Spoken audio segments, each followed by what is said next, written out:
How much did you say the catering costs?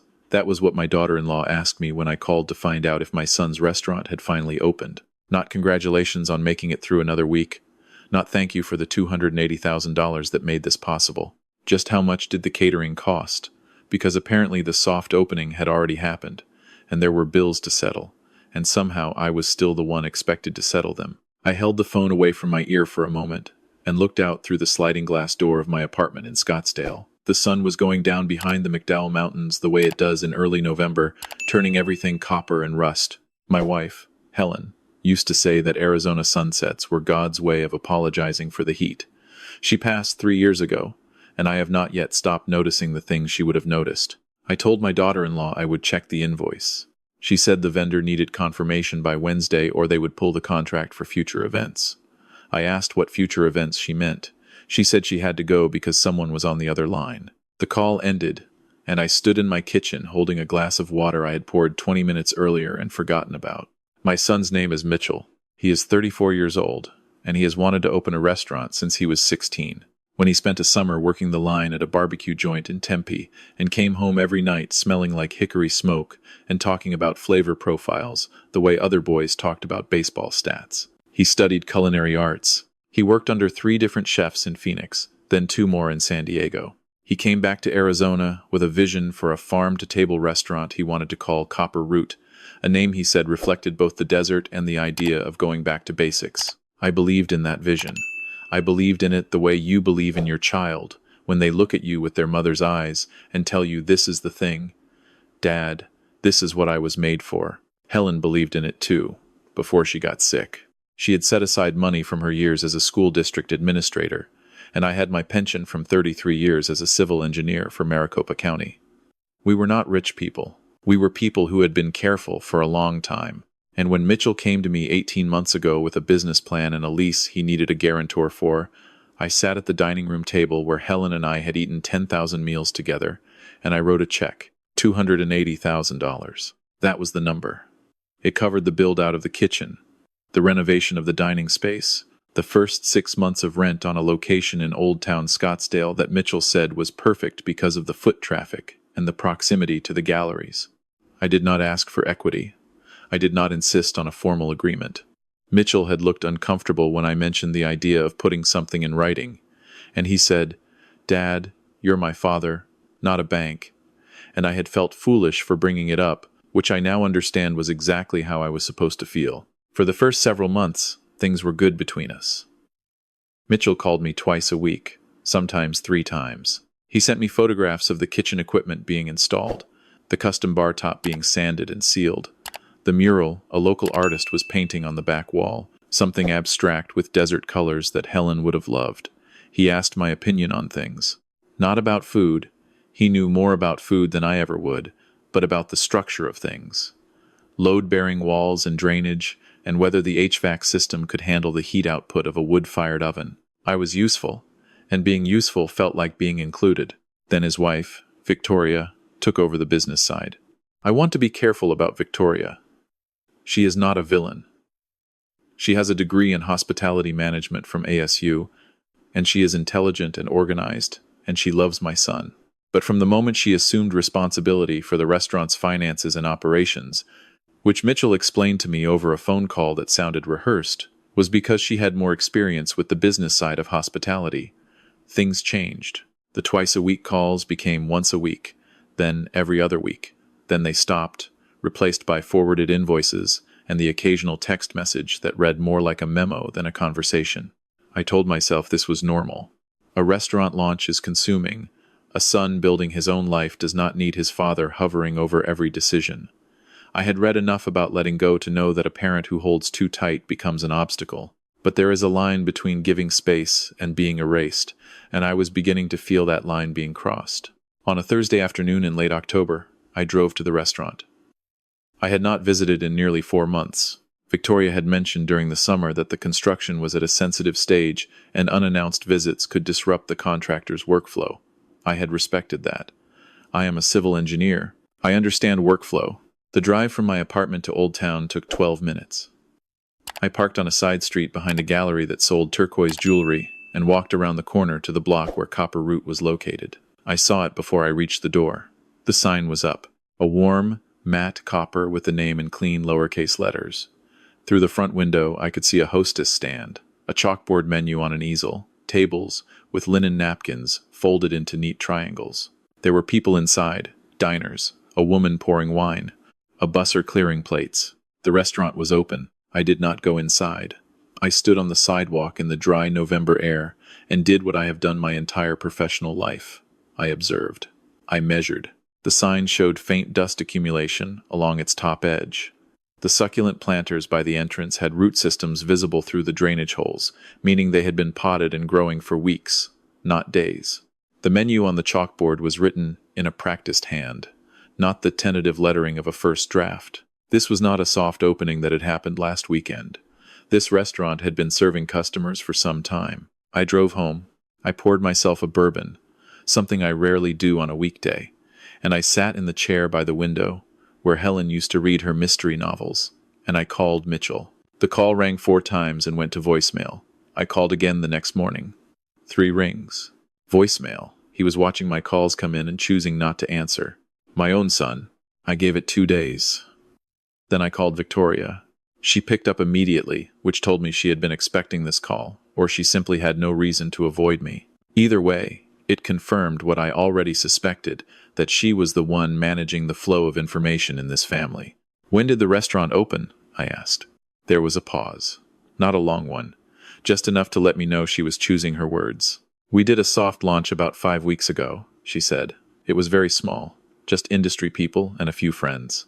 Mitchell didn't want to make a big deal out of it until we had the kinks worked out." "I see. He was going to call you this week, actually. We're planning a proper opening night in December, and of course you'll be invited to that." "Of course," I said. "He's just been overwhelmed. You know how he gets." I did know how Mitchell gets. He has always been anxious before moments that matter. As a boy, he would get stomach aches before school presentations. As a young man, he would go quiet before job interviews. I had spent his entire childhood protecting him from the pressure of expectations, creating space for him to breathe. It had never once occurred to me that my presence at the opening of a restaurant I had funded with my retirement savings would be classified as pressure.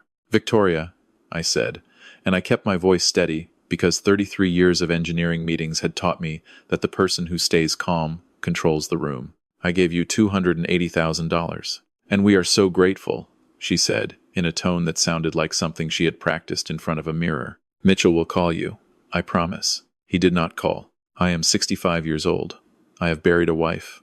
I have built bridges, literally, 5 of them across the Salt River watershed, and I have learned that structures fail not because of one catastrophic event, but because of small compromises that accumulate over time until the load exceeds the capacity.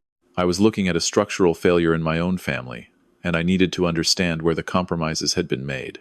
I went back through every document I had, every bank transfer, every email, every text message, every forwarded invoice. I am a man who keeps records. Helen used to joke that I could produce a receipt for a sandwich I bought in 1994, and she was not entirely wrong. I spread everything out on the dining room table, the same table where I had written the original check, and I began to trace the money. The original agreement, such as it was, existed only in emails. Mitchell had written that my contribution would be treated as a family investment with flexible terms, meaning no interest, no fixed repayment, but an understanding that I would be kept informed of all major decisions and milestones. Those were his words. A restaurant opening is a major milestone by any definition, but it was the invoices that caught my attention.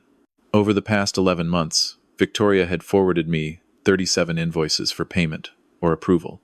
Most were straightforward: kitchen equipment, contractor fees, licensing costs.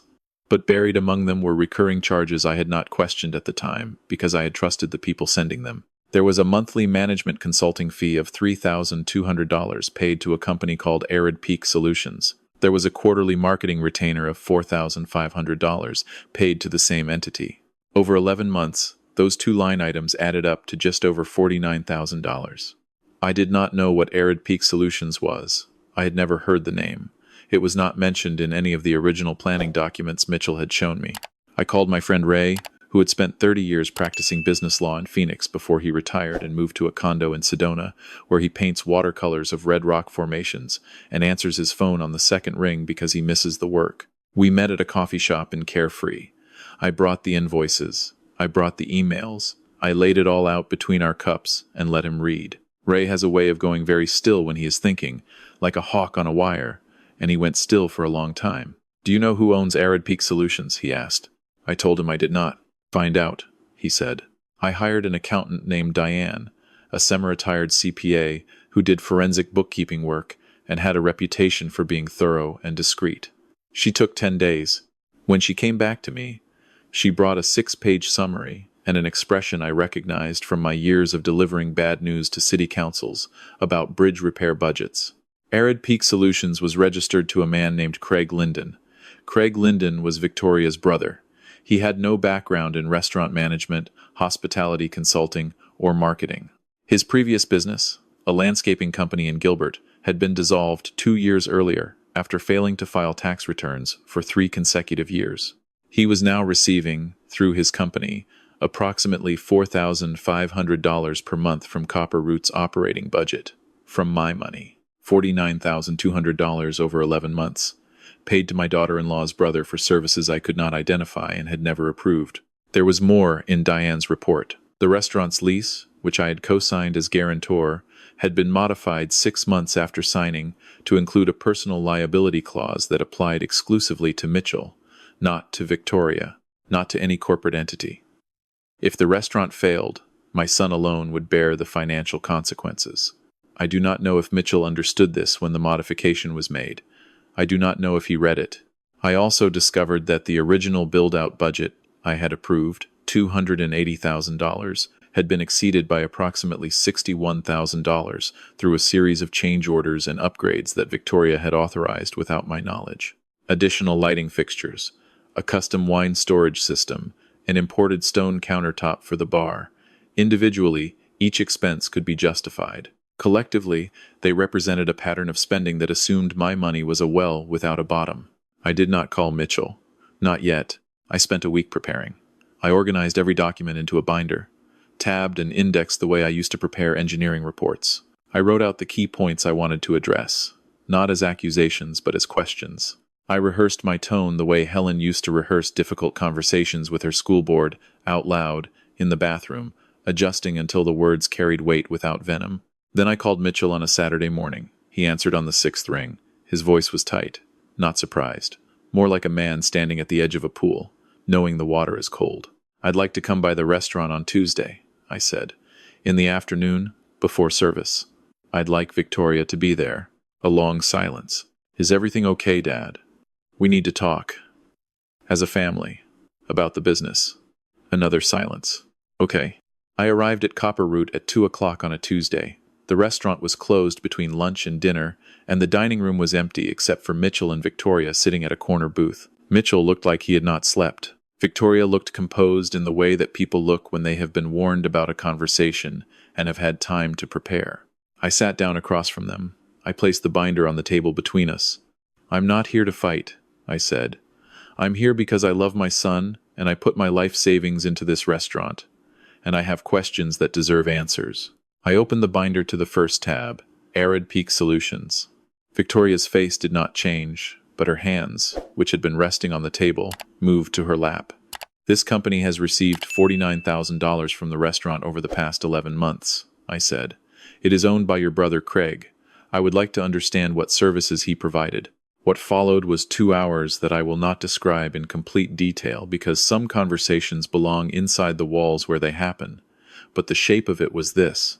Victoria said Craig had provided legitimate consulting during the startup phase, helping with vendor relationships and operational setup.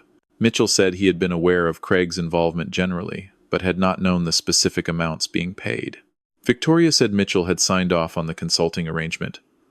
Mitchell said he had approved the concept, but not the dollar figures. They looked at each other across the table the way two people look at each other when they realize their stories do not align, and the person sitting across from both of them has the documentation to prove it. I did not raise my voice.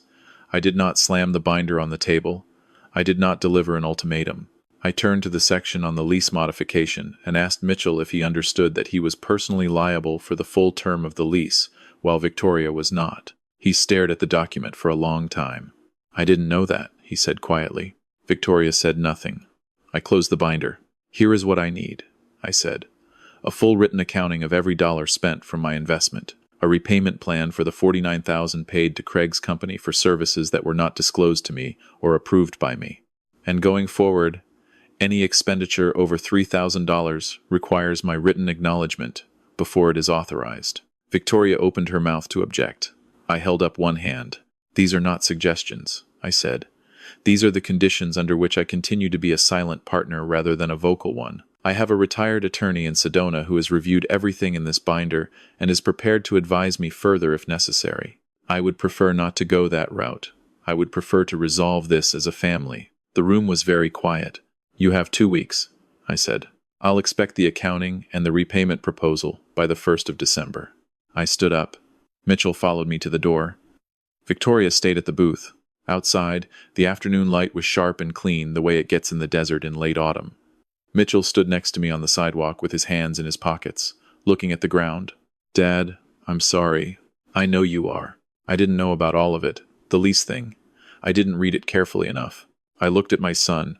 I believed him. I believed that he had trusted his wife to handle the things he did not want to handle, had signed documents without reading them, had built something beautiful on a foundation he had not bothered to inspect. I had watched him do this his entire life. Mitchell was the dreamer. He saw the finished plate, the perfect dish, the satisfied customer. He did not see the plumbing behind the walls. That was always someone else's job. "You need to fix this," I said. "Not for me. For yourself. You are personally liable for this restaurant. That means you need to understand every number, every contract, every dollar that moves through this business. No one else is going to protect you." He nodded.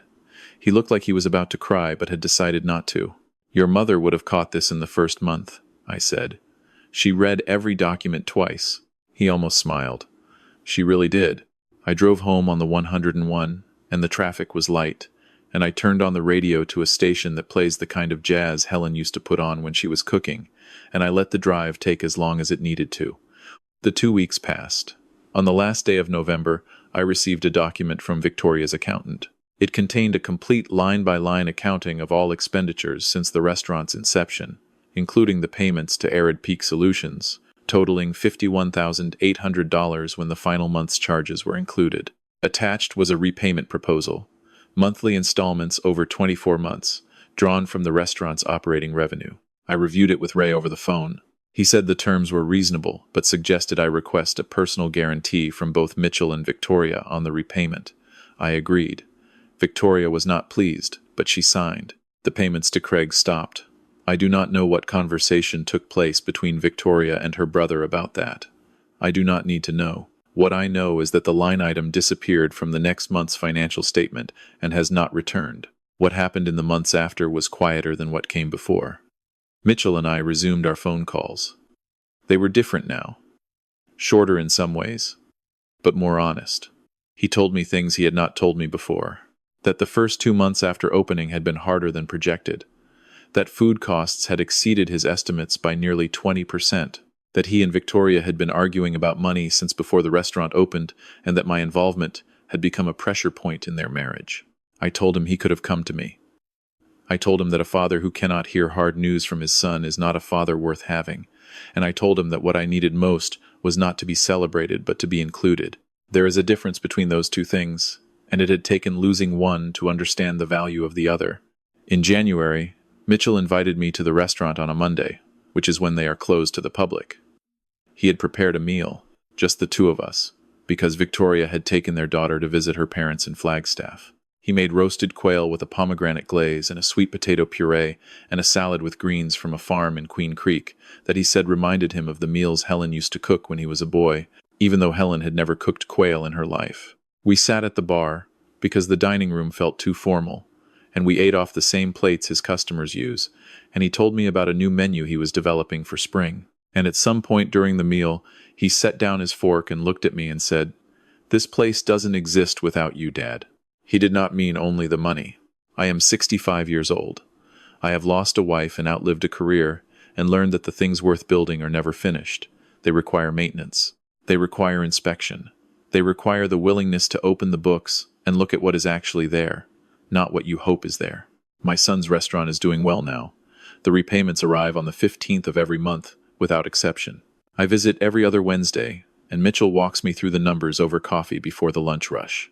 Covers, food cost, percentage, payroll, maintenance. He bought a new wood-fired oven in March, and he called me before he signed the purchase order. That phone call, the one where he asked for my input before committing the money, was worth more to me than any grand opening could have been. A contract is not a sign of distrust. It is a sign that you take the relationship seriously enough to protect it. It says, I believe in this enough to make it clear. It says, I respect you enough to put it on paper so that neither of us has to guess. If you are a parent who has given to a child, given money, given time, given the savings you spent a lifetime building, and you have started to feel yourself being managed instead of respected, I want you to hear this. Your instincts are not wrong. The discomfort you feel is not you being difficult. It is information, and information is only useful if you act on it. Ask the question, read the document, demand the accounting. And if your child is worth the belief you placed in them, and most of them are, they will sit across from you at that table. They will answer, and you will build something stronger than what you started with. That is what family means. Not the absence of hard conversations, the willingness to have them. If you found something in this story that reminded you of your own, I would be grateful if you would like this video, share it with someone who needs to hear it, and consider watching another one. Every story on this channel is built on the same belief, that dignity is not something you ask permission for. It is something you claim.